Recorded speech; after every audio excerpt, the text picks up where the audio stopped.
Clancy's The Division. I've had my eye on this game ever since it was first revealed at E3, all the way back in 2013. And I missed out on the closed beta, and after a lot of debating, I downloaded the open beta.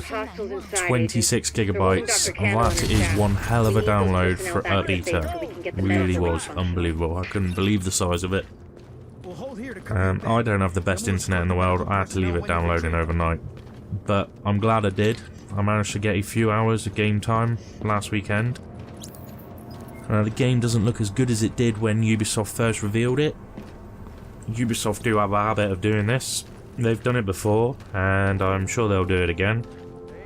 But it still looks really good, and it's fairly well optimised on PC. I was able to get between 50 and 60 FPS on an AMD FX 8320 with 8GB of RAM and a GTX 970, and I have most of the options set to very high. I really love the setting for the game that they have created. I found myself spending most of my time walking around the streets admiring the post-apocalyptic New York City. Now, for anyone who doesn't know the background of the story, there was a virus put onto banknotes, presumably by terrorists, on Black Friday. And this virus was then spread throughout the population of New York City, killing a lot of people. And basically, anyone that's left now is either fighting to survive, or there are various different gangs around the city, all with their own agendas, fighting for control over the city. I'm not sure if this has happened in just New York or the whole country. It's never really made clear. Now, I really like the concept of how the virus was spread. You could almost imagine this actually happening in real life.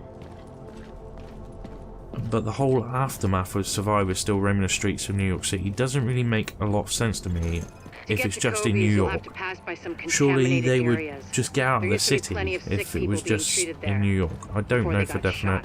This is only a beta, and there's obviously a massive chunk of the story missing, so it will probably all make sense in a full game. Now, I really enjoyed the gameplay. Although it was limited to only 2 main missions, it left me wanting more, which is a good thing. And don't be fooled into thinking this is a third-person shooter. It's actually an RPG. Enemies are complete bullet sponges, and some of the more powerful ones take a ridiculous amount of ammo to kill. So if you're expecting the usual Tom Clancy style of game with stealth and quick kills, you'll be disappointed with this. I'm not really sure why Ubisoft put Tom Clancy's name on this game, probably just to try and sell more copies. And then there's the Dark Zone, which is the most dangerous part of the city with the best loot. This is the PvP section. It also has even harder to kill AI as well. I didn't spend a great deal of time in the Dark Zone because I didn't have a lot of fun in there. If you go into the Dark Zone, you definitely want to go in with a group of friends, because soloing it only has one outcome, and that is respawning after being shot in the back. I did really like how you went seamlessly from single player into the PvP Dark Zone. What I would have liked to have seen though is to have had the whole city as a multiplayer map, still with the Dark Zone for PvP and the rest for PvE. That way you could roam the streets with your mates. I think you could do missions co-op, but that was it. Do correct me if I'm wrong down in the comments. Anyway, I really enjoyed my few hours playing The Division. I definitely want to play more, so I'll be picking this game up when it's released next month. Let me know down in the comments if you're going to be getting it, and what your thoughts are on the game. Thank you everyone for watching. I've been Average Ads, and until next time, bye bye.